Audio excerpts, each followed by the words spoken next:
जय हिंद दोस्तों। आज मैं फिर एक बहुत अच्छी स्टोरी लाया हूँ।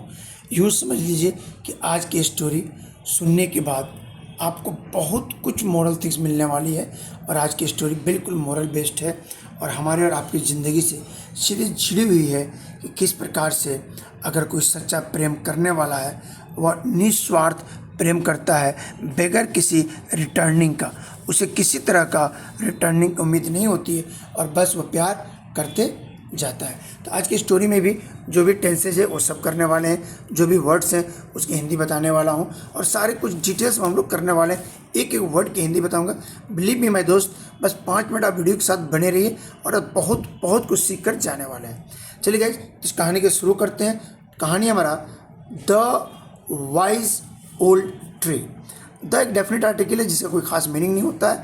वाइज का मतलब होता है बुद्धिमान, ओल्ड का मतलब पुराना भी होता है और ओल्ड का मतलब बुढ़ा भी होता है। तो यहाँ बुढ़े के सेंस मिलेंगे।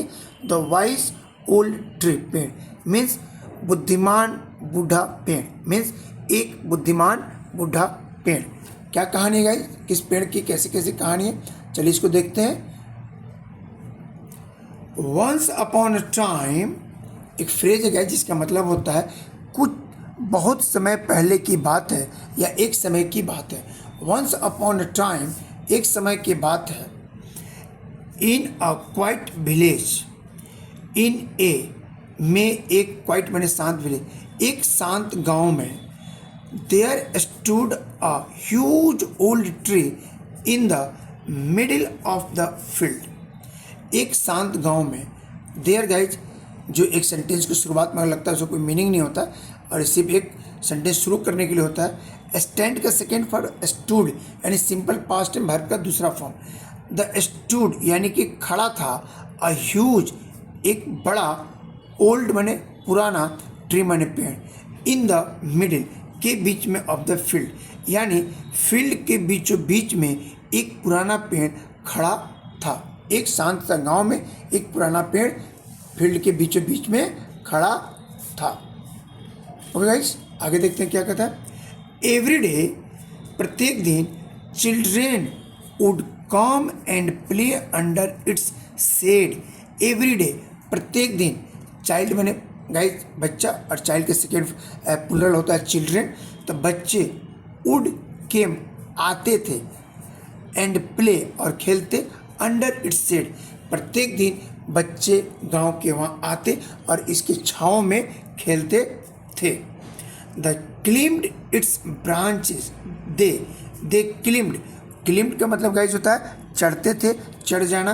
तो वह चढ़ते थे, इट्स ब्रांचेज इसके शाखाओं पर, played hide and seek, hide and seek का गाइस मतलब होता है लुका छुपी खेलना। बचपन में हम सब लोगों ने इस गेम को खेला होगा कि हम लोग छुप जाते थे और हमारे भाई जो बहनें जो और बच्चे साथ होते तो वो हमें देखा करते थे, छुपा करते थे, पकड़ा करते थे। उसे कहते हैं guys played hide and seek, means played hide and seek का मतलब होता है लुका छुपी खेलते। एंड लाफ्ड विथ जॉय और खुश होकर हंसते थे। लाफ्ड हंसते थे, विथ जॉय खुश होकर वह हंसते थे। पेड़ों की छाँव में वो खेलते थे और बहुत खुश होकर वह क्या करते थे, एंजॉय करते थे।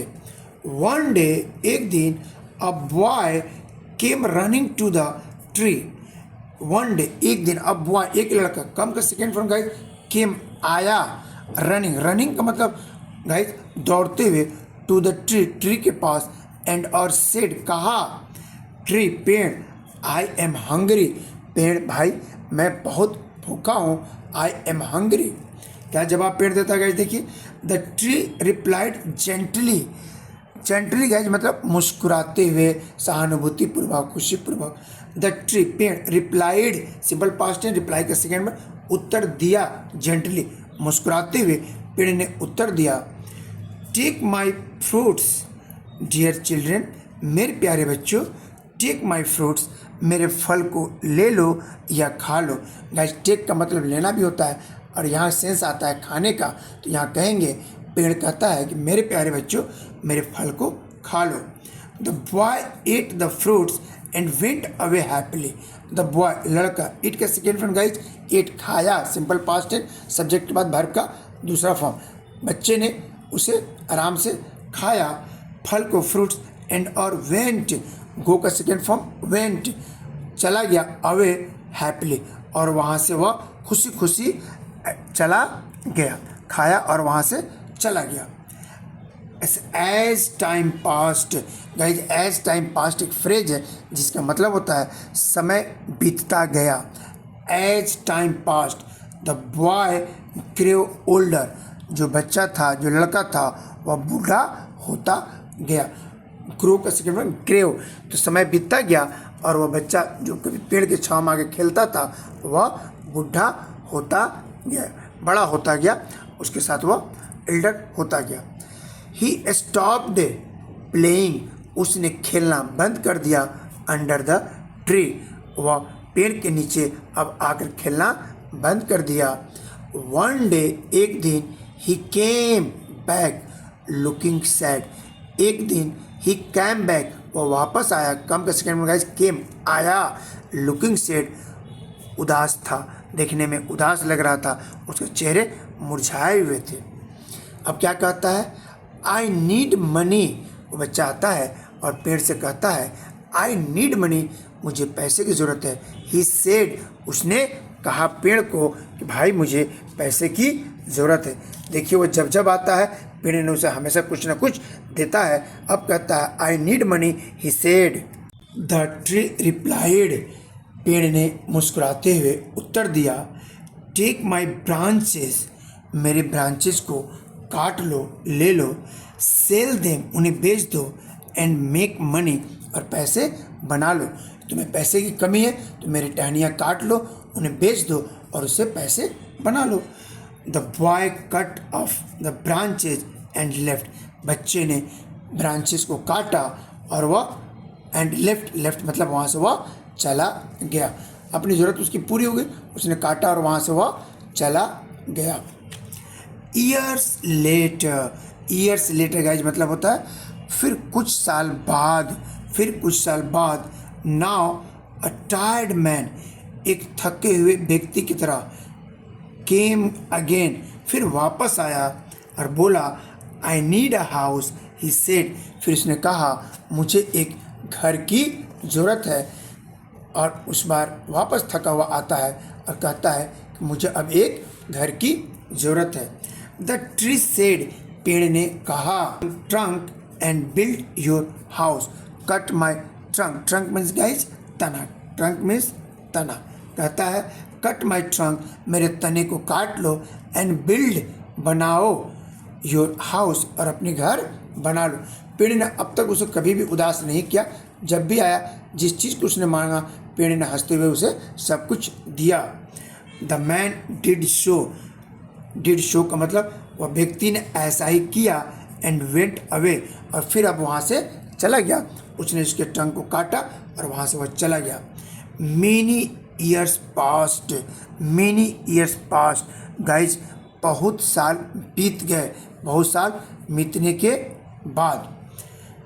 केम बैक अगेन, एक बार फिर वापस आया और कहता है I have nothing left, I have nothing left. अब ही सेड, वो कहता है मेरे पास अब कुछ नहीं है, आई हैव नथिंग लेफ्ट। और उसके बाद गाइज वह फिर पेड़ को ये बात वो कहता है, पेड़ उसको क्या जवाब देता है गाइज देखिए, the tree now a stump, the tree पेड़, नाउ अब अ स्टम्प, स्टम्प का मतलब होता है गाइज वक्त के साथ वह जो पेड़ है वो भी सूख गया और सिर्फ उसके पास एक ठूंठ ही बच गई, ठूंठ सा बच गया, पहले की तरह हरा भरा नहीं था, फिर भी वह कुछ देने के लिए आज भी तैयार है। द ट्री पेड़, नाउ अब अ स्टम्प, एक छुट्टी है। विस्पर्ड, विस्पर्ड, विस्पर्ड मतलब होता है गाइज धीरे धीरे बोलना या कानाफूसी करना। तो पेड़ ने धीरे से उससे कहा I still have something, I still have, still का गाइज मतलब होता अब भी, स्टिल का मतलब अब भी, यानी अब भी मेरे पास तुम्हारे लिए कुछ है। अ प्लेस, एक स्थान, फॉर यू, तुम्हारे लिए, टू रेस्ट, तुम्हें आराम करने के लिए अभी भी मेरे पास कुछ है। पेड़ ने अब भी इस अवस्था में भी उसे निराश नहीं करता। सिट ऑन मी, तुम मुझ पर बैठ जाओ। Tears filled the man's eyes. Tear fields का मतलब गाइज होता है आंसू आना या आंसुओं से आंख भरा हुआ होना। टीयर्स फिल्ड, आंख भर आए। द मैन्स आई, आदमी के आंख पूरी तरीके आंसुओं से भर आया। ही सेट, सीट का सेकेंड फॉर्म गाइज होता है set. He set on the stump, he set on the stump, वह पेड़ के ठूंठ पर बैठ गया, वह पेड़ के ठूंठ। The tree was happy again, the tree was happy again, पेड़ फिर से खुश हो गया कि चलो इस अवस्था में भी मेरे पास सिर्फ ठूठी है, तब भी मैं किसी के काम आ गया और मैंने उसकी मदद कर दी, तो उस अवस्था में भी वह खुश हुआ। गाइस, इस स्टोरी का जो सबसे इम्पोर्टेंट पार्ट है वह है moral of the story. Moral of the story, moral का गाइस मतलब सीख, यानी कहानी से हमने क्या सीखा, कहानी से क्या सीख मिलती है, देखते हैं। True love is selfless, true love is selfless मतलब गाइज सच्चा प्यार निस्वार्थ होता है। ट्रू लव इज सेल्फलेस, जो सच्चा प्यार है वो निस्वार्थ होता है। लाइक द ट्री, जैसे पेड़ की तरह। इस पेड़ ने कुछ भी बदले में नहीं लिया और उसने जो कुछ भी मांगा जवानी से बुढ़ापा तक उसने उसे देता रहा। Those who love us deeply, those who love us deeply, जो लोग हमसे बहुत गहरे प्यार करते हैं। Give without expecting anything in return, जो दोज हू लव अस, जो लोग हमसे प्यार करते हैं, डीपली पूरी गहराई में, गिव देते हैं, without expecting anything in return, वह हमसे बिना किसी रिटर्न की उम्मीद किए हमसे सच्चे रूप में मोहब्बत करते हैं। बस वो मोहब्बत करते हैं, कभी सोचते नहीं हैं कि हमें बदले में कुछ लेना भी है या मिलेगा भी, बस वो करते चलते हैं। स्पेशली ख़ास तौर पर पेरेंट्स, माता पिता। हाँ दोस्त, इस दुनिया में बस इकलौते सिर्फ और सिर्फ एक वही हैं जो कभी भी दुनिया में कोई भी माँ बाप अपने बच्चे के लिए जवानी से बुढ़ापा तक सिर्फ करता है, बदले में कुछ नहीं लेता है। ऐसे हमारे माता पिता होते हैं।